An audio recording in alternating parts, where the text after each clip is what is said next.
What is going on, everybody? I am back today to talk about a new release film that I believe came out this past weekend. And I tried to get early advance screener tickets for this one. Didn't get a chance to catch it right when it first came out. But I was actually really looking forward to watching this movie from watching the trailers because, you know, I watch a lot of different genres of film. I love indie art house movies. I love really intense dramas.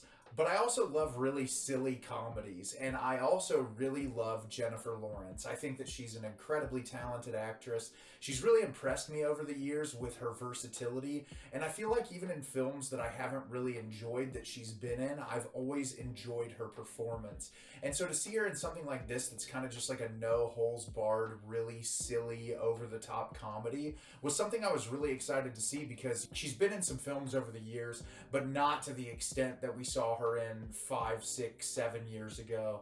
And I really loved her performance in Causeway last year. It was one of my favorite films of the year. And she's a really talented dramatic actress, but like I said, I was really looking forward to watching her in this really kind of overblown comedic performance. And the movie I'm going to be discussing today is No Hard Feelings. No Hard Feelings is directed by Gene Stupnitsky. On the brink of losing her childhood home, Maddie discovers an intriguing job listing. Wealthy helicopter parents looking for someone to quote-unquote date their introverted 19-year-old son Percy before he leaves for college. To her surprise, Maddie soon discovers the awkward Percy is no sure thing. So with these type of comedies, they're hit or miss, right? I mean, we've had a regurgitation of these over the years to where, like, you've got to be able to hit the formula just perfect because a lot of these movies, they have the over-the-top, overblown comedic elements that either are executed really well or they falter in it. They try to mix in that wholehearted drama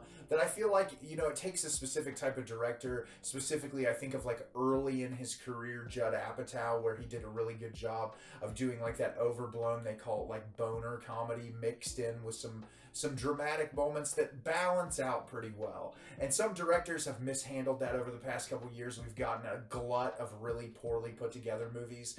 And I genuinely enjoyed myself through the entire runtime of this film. And although I don't think it is perfect, I think it does exactly what it wants to and nails it in a way that balances that really overblown comedy with some really wholehearted moments that I think work for the most part. And I think a lot of that is accredited to our two lead performers in the film. So as the plot description states, we're introduced to Jennifer Lawrence's character Maddie, who at the beginning of the film is getting her car towed away, and we find out that she lives in Montauk, which is a vacation spot for people, and she lives there year round. Her mother has passed away. She's getting all these IRS notices, and so she's going to eventually get run out of her house if she can't get her life together. And so her car gets towed, and the way she makes most of her money is that she is an Uber driver. Her house is completely paid off other than her IRS payments. She's friends with some people in the town, including Natalie Morales, who is an actress I absolutely love. I think she's incredibly talented,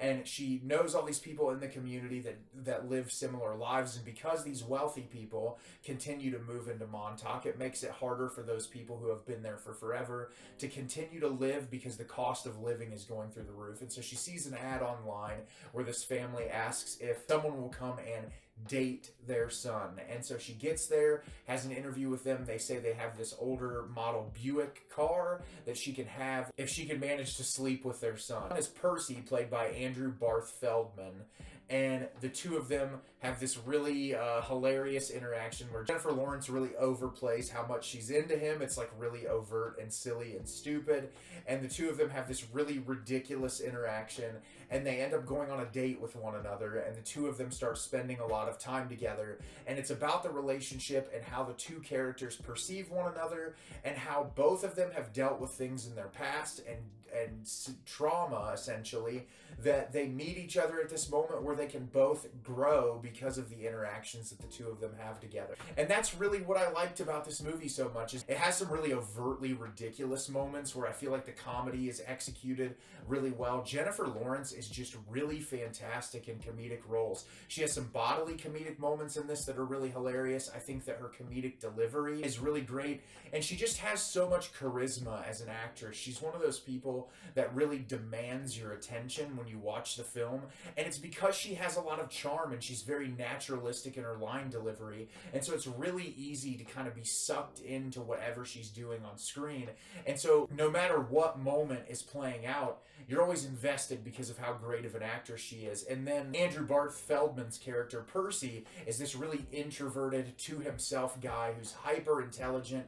He plays music, and so you put those two very contrasting personalities together, and you get something really charming and fun and ridiculous. And there are some moments in this that just had me laughing so ridiculously hard. Obviously, really absurdist things that wouldn't happen in real life, but that because they're handled so well, keep you engaged and keep you entertained. And I really liked that element. And I thought when the dramatic moments were incorporated, these type of films, when they incorporate that type of a drama, it can feel very hokey. And it didn't in this movie. It came across really natural, and you kind of got the idea of both of these characters' experiences, and they're drastically different because Jennifer Lawrence is a character who is in her 30s, and she's really not got her life together. She's kind of just trying to make it day by day. She's not really responsible. She's not really handling things the way that a person in her age group should. And then you have Percy's character, who is the complete opposite, where he gets good grades, he's very talented, but he's just shut off from the entire world because of how the world views him as a person. And it's like one character getting the other person out of their shell, while the other character is teaching this adult woman how to essentially like respect herself and see herself as something more than what she thinks that she is. And I just thought that it was really charming, and it's one of those movies I could see myself revisiting and just enjoying more and more when I watch it. I think that it's all due to those performances. It gets really, like I said, ridiculous. There's some moments that I feel like the comedy doesn't necessarily land as well as the director's intent probably was. But I think you're so drawn into these characters and these worlds that if not every element of the comedic delivery works for you as an audience member, you're still going to get enough out of this to where you won't feel like you've wasted your time. You'll have a smile on your face, you'll enjoy yourself, and I'm really looking forward to revisiting this in the future because I thought it was an absolute blast. So have you seen No Hard Feelings? Did you love it? Did you hate it? Leave me a comment down below and let me know what you thought. I thought this movie was really charming. I thought Jennifer Lawrence's performance was fantastic. I thought Andrew Barth Feldman was great. All of the side characters in this did a really good job. And it was just a really entertaining summer film that I look forward to revisiting sometime in the near future. As always, if you can like the video and subscribe to the channel, it helps me out a lot and lets me know the type of content you're looking for. I'm always putting out new material and look forward to getting more out for you in the near future. And as always, everyone, thank you so much for watching and have a great rest of your day.